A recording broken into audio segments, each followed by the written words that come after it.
கர்த்தராகிய இயேசு கிறிஸ்துவின் பரிசுத்த நாமம் மகிமைப்படுவதாக. இன்றைக்கான வேத பகுதி 1 சாமுவேல் 26 முதல் 31 அதிகாரம் வரை வாசிக்க கேட்போம். இந்த வேத எழுத்துக்களை வாசிக்கிறவனும் கேட்கிறவர்களும் அதன்படி கை கொண்டு நடக்கிறவர்களும் பாக்கியவான்கள். வாசிப்போம். பின்பு சீப் ஊரார் கிபியாவில் இருக்கிற சவுலிடத்தில் வந்து, தாவீது எசிமோனுக்கு எதிரான ஆகிலா மேட்டில் ஒளித்து கொண்டிருக்கிறான் என்றார்கள்.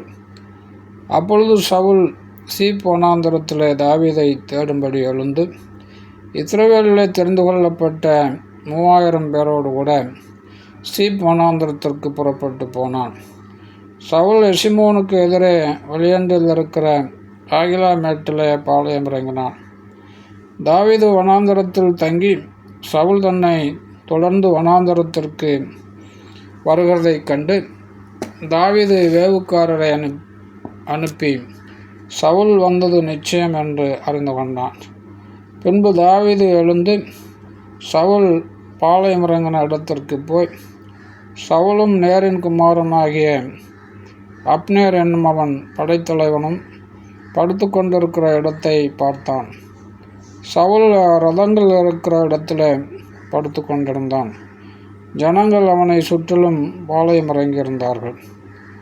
தாவீது ஏத்தியனாகிய அகிமெலேக்கையும் செரியாவின் குமாரனும் யோவாபின் சகோதரனுமாகிய அபிஷாயையும் பார்த்து, என்னோட கூட சவுலின் இடத்திற்கு பாளையத்தில் இறங்கி வருகிறவன் யார் என்பதற்கு அபிஷாய், நான் உம்மோடே கூட வருகிறேன் என்றான். அப்படியே தாவீதும் அபிஷாயும் ராத்திரியிலே அந்த ஜனங்களுக்குள்ளே வந்தார்கள். இதோ சவுல் ரதங்கள் இருக்கிற இடத்துல படுத்து நித்திரை பண்ணினான். அவன் தலைமாட்டில் அவனுடைய ஈட்டி நிலத்தில் குத்தியிருந்தது. அவனை சுற்றிலும் அப்னேரும் ஜனங்களும் படுத்து கொண்டிருந்தார்கள். அப்பொழுது அபிஷாய் தாவீதை பார்த்து, இன்று தேவன் உம்முடைய சத்துருவை உம்முடைய கையில் ஒப்பு கொடுத்தார். இப்போதும் நான் அவனை ஈட்டினால் 2 குத்தாக குத்தாமல் ஒரே குத்தாக நிலத்தில் உருவ குத்தட்டுமா என்றான். தாவீது அபிஷாயை பார்த்து, அவரை கொல்லாதே, கர்த்தர் அபிஷேகம் பண்ணுவித்தவர் மேல் தன் கையை போட்டு குற்றமில்லாமல் போகிறவன் யார் என்று சொன்னான்.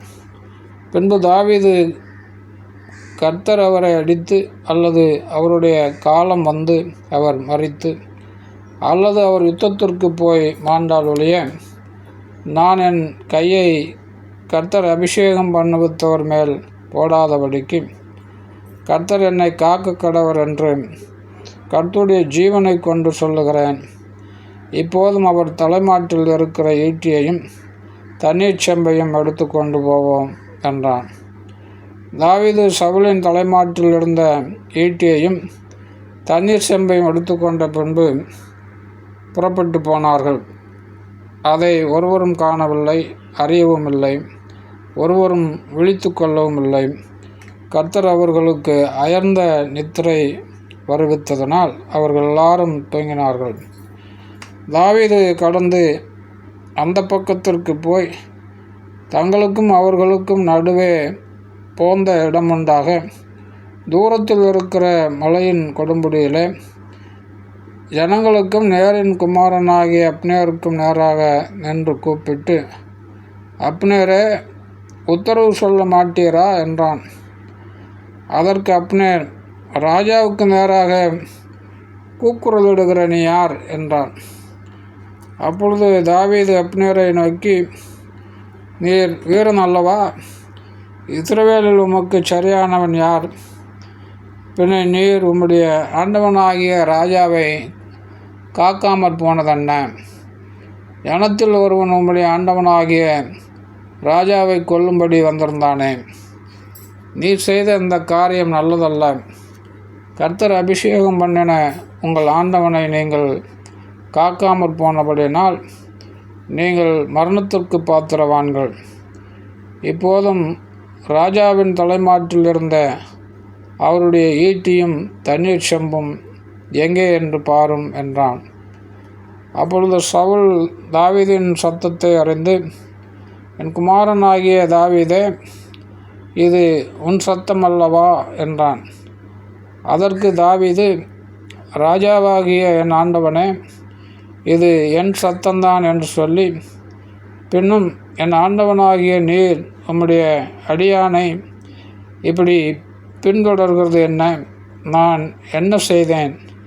என்னிடத்தில் என்ன பொல்லாப்பு இருக்கிறது? இப்பொழுது ராஜாவாகிய என் ஆண்டவன் தம்முடைய அடியானுடைய வார்த்தைகளை கேட்பீராக. கர்த்தர் உம்மை எனக்கு விரோதமாக எடுத்து விட்டதுண்டானால் அதற்கு அவர் காணிக்கையை ஏற்றுக்கொள்வாராக. மனுபுத்திரர் அதை செய்தார்களேயாகில் அவர்கள் கர்த்தருக்கு முன்பாக சபிக்கப்பட்டவர்கள். அவர்கள், நீ போய் அந்நிய தேவர்களை சேவி என்று சொல்லி அவர்கள் இன்று என்னை கர்த்தருடைய சுதந்திரத்திற்கு அடுத்தவனாக இராதபடிக்கு துரத்தி விட்டார்களே. இப்போதும் கர்த்தருடைய சமூகத்தில் என் இரத்தம் தரையில் விழாதிருப்பதாக.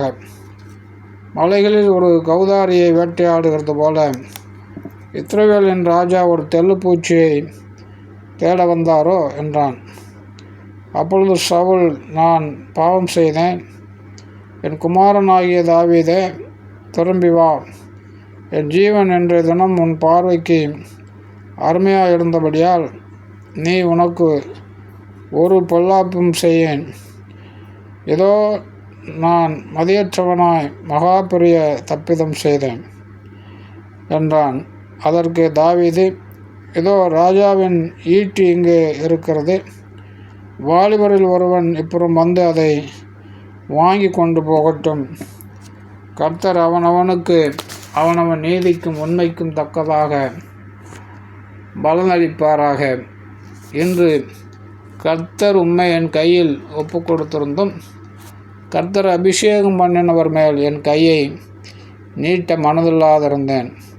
இதோ உம்முடைய ஜீவன் இன்றைய தினம் என் பார்வைக்கு எப்படி அருமையாக இருந்ததோ அப்படியே என் ஜீவனும் கர்த்தரின் பார்வைக்கு அருமையாக இருப்பதனால் அவர் என்னை எல்லா உபத்திரவத்திற்கும் நீங்களாக்கி விடுவாராக என்றான். அப்பொழுது சவுல் தாவீதை நோக்கி, என் குமாரனாகிய தாவீதே, நீ ஆசீர்வதிக்கப்பட்டவன். நீ பெரிய காரியங்களை செய்வாய், மென்மேலும் பலப்படுவாய் என்றான்.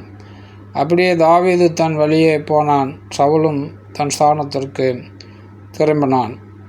ஆமென். 27ஆம் அதிகாரம்.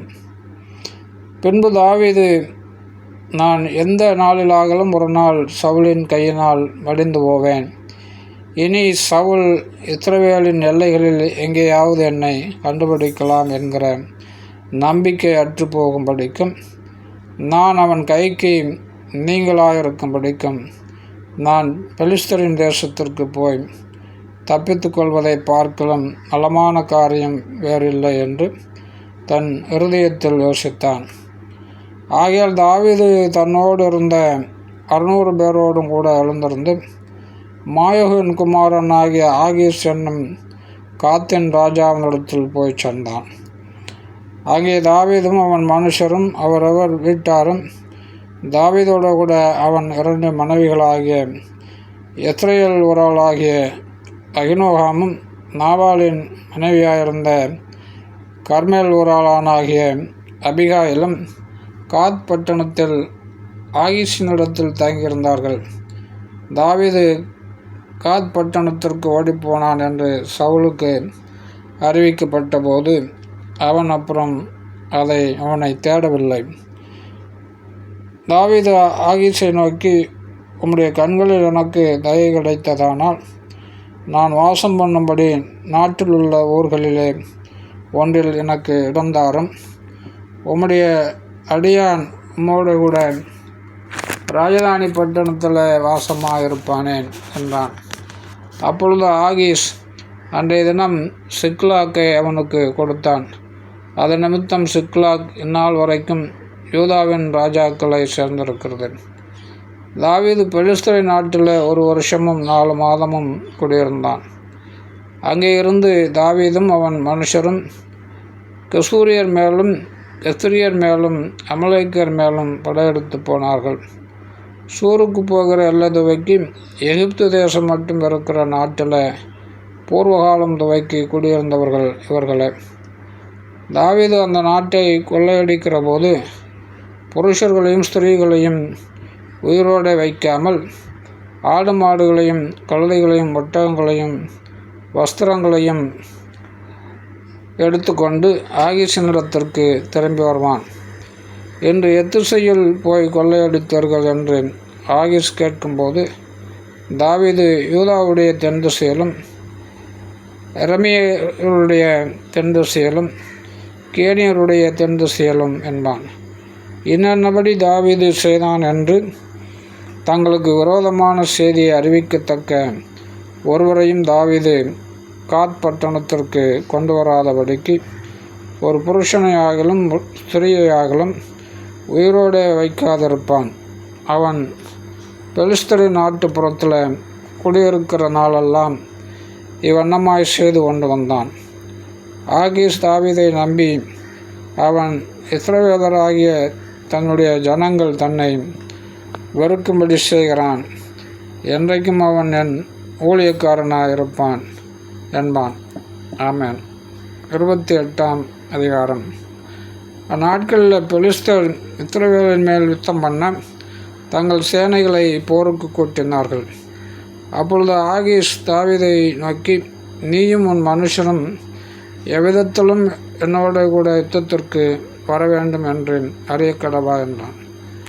தாவீது ஆகீஸை பார்த்து, உம்முடைய அடியான் செய்யப்போகிறதை நீர் நிச்சயமாய் அறிந்து கொள்வீர் என்றான். அப்பொழுது ஆகீஸ் தாவீதை நோக்கி, இதற்காக உன்னை என்னாலும் எனக்கு மெய்க்காவலனாக வைப்பேன் என்றான். சாமுவேல் இதற்கு முன்னமே மரித்து போனான்.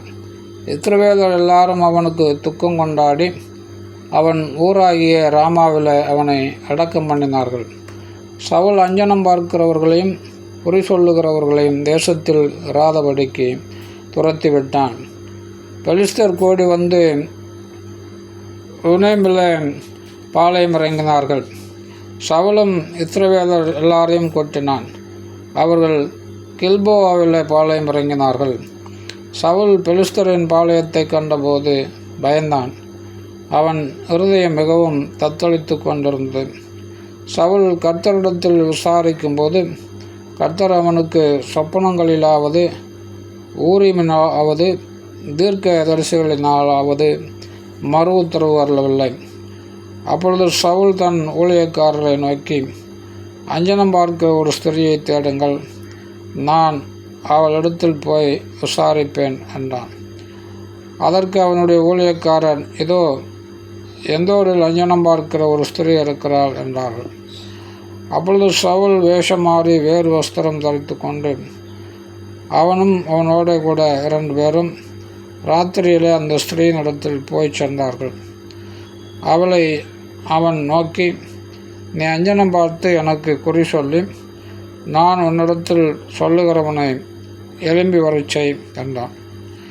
அதற்கு அந்த ஸ்திரீ, சவுல் அஞ்சனம் பார்க்கிறவர்களையும் குறி சொல்லுகிறவர்களையும் தேசத்தில் இராதபடிக்கு நிர்மூலமாக்கின செய்தியை நீர் அறிவீரே, என்னை கொன்று போடும்படி நீர் என் பிராணனுக்கு கண்ணி வைக்கிறது என்ன என்றாள். அப்பொழுது சவுல், இந்த காரியத்திற்காக உனக்கு பொல்லாப்பு வராது என்பதை கர்த்தருடைய ஜீவனை கொண்டு சொல்லுகிறேன் என்று அவளுக்கு கர்த்தர் மேல் ஆணையிட்டான். அப்போது அந்த ஸ்திரீ, உமக்கு நான் யாரை எழும்பி வர பண்ண வேண்டும் என்றதற்கு அவன், சாமுவேலை எழும்பி வர பண்ண வேண்டும் என்றான். அந்த ஸ்திரீ சாமுவேலை கண்ட மாத்திரத்தில் மகா சத்தமாய் கூப்பிட்டு சவுலை நோக்கி, ஏன் என்னை மோசம் போக்கினீர்? நீர்தான் சவுல் ஆச்சுதே என்றார். ராஜா அவளை பார்த்து, நீ பயப்படாதே, நீ காண்கிறது என்ன என்று கேட்டான். அதற்கு அந்த ஸ்திரீ, தேவர்கள் பூமிக்குள்ளிருந்து ஏறி வருகிறதை காண்கிறேன் என்று சவுலுக்கு சொன்னாள். அவருடைய ரூபம் என்ன என்று அவளை கேட்டான். அதற்கு அவள், சால்வையை போர்த்து கொண்டிருக்கிற ஒரு முதிர்ந்த வயதுள்ள மனுஷன் எழும்பி வருகிறான் என்றாள். அதனால் சவுல் அவன் சாமுவேல் என்று அறிந்து கொண்டு தரை மட்டும் முகம் குனிந்து வணங்கினான். சாமுவேல் சவுலை நோக்கி, நீ என்னை எழும்பி வர பண்ணி என்னை கலைத்தது என்ன என்று கேட்டான். அதற்கு சவுல், நான் மிகவும் நெருக்கப்பட்டிருக்கிறேன். பெலிஸ்தர் எனக்கு விரோதமாய் யுத்தம் பண்ணுகிறார்கள். தேவனும் என்னை கைவிட்டார். அவர் தீர்க்கதரிசிகளின் ஆளாவது சொப்பனங்களிலாவது எனக்கு மறு உத்தரவு அருளுகிறதில்லை. ஆகையால் நான் செய்ய வேண்டியதை நீர் எனக்கு அறிவிக்கும்படிக்கு உம்மை அழைப்பித்தேன் என்றான். அதற்கு சாமுவேல், கர்த்தர் உன்னை விட்டு விலகி உனக்கு சத்ருவாயிருக்கும்போது நீ என்னிடத்தில் கேட்பானேன்? கர்த்தர் என்னை கொண்டு சொன்னபடியே செய்து முடித்து ராஜ்யத்தை உன் கையிலிருந்து பறித்து அதை உன் தோழனாகிய தாவீதுக்கு கொடுத்து விட்டார். நீர் கர்த்தருடைய சொற்கேளாமலும் அமலேக்கின் மேல் அவருக்கு இருந்த கோபத்தின் உக்கிரகத்தை தீர்க்காமலும் போனபடினால் கர்த்தர் இன்றைய தினம் உனக்கு இந்த பிரகாரமாக செய்தார். கர்த்தர் உன்னுடைய ஜனமாகிய இஸ்ரவேலரையும் பெலிஸ்தர் கையில் ஒப்புக் கொடுப்பார். நாளைக்கு நீயும் உன் குமாரரும் என்னோடு இருப்பீர்கள். இஸ்ரவேலின் பாளையத்தையும் கர்த்தர் பெலிஸ்தரின் கையில் ஒப்புக் கொடுப்பார் என்றான். அந்த சனமே சவுல் நெடுதாங்கிடையாய் தரையில் விழுந்து சாமுவேலின் வார்த்தைகளினால் மிகவும் பயப்பட்டான். அவன் ராப்பகல் முழுவதும் ஒன்றும் சாப்பிடாதிருந்தபடினால் அவன் பலவீனமாயிருந்தான். அப்பொழுது அந்த ஸ்திரீ சபையிடத்தில் வந்து அவன் மிகவும் கலங்கி இருக்கிறதைக் கண்டு அவனை நோக்கி, இதோ உம்முடைய அடியாளாகிய நான் உம்முடைய சொற்கேட்டு என் பிராணனை என் கையிலே பிடித்து கொண்டு நீர் எனக்கு சொன்ன உம்முடைய வார்த்தைகளுக்கு கீழ்ப்படிந்தேன். இப்பொழுது நீர் உம்முடைய அடியாளுடைய சொல்லை கேளும். நான் உமக்கு முன்பாக கொஞ்சம் அப்பம் வைக்கிறேன், அதை புசிப்பீராக. அப்பொழுது நீர் வழி நடந்து போகத்தக்க பலன் உமக்கு இருக்கும் என்றால், அவனோ தட்டுதல் பண்ணி நான் புசிக்க மாட்டேன் என்றான். ஆனால் அவனுடைய ஊழியக்காரனும் அந்த ஸ்திரீயும் அவனை மிகவும் வருந்து கொண்டதினால் அவன் அவர்கள் சொற்கேட்டு தரையிலிருந்து எழுந்திருந்து கட்டிலின் மேல் உட்கார்ந்தான். அந்த ஸ்திரீயினிடத்தில் கொளுத்த கன்றுக்குட்டி ஒன்று வீட்டில் இருந்தது. அதை தீவிரமாக அடித்து எடுத்து பிசைந்து அதை புளிப்பில்லா அப்பங்களாக சுட்டு சவுலுக்கும் அவன் ஊழியக்காரருக்கு முன்பாக கொண்டு வந்து வைத்தான். அவர்கள் புசித்து எழுந்திருந்து அந்த ராத்திரியில் புறப்பட்டு போனார்கள். ஆமென்.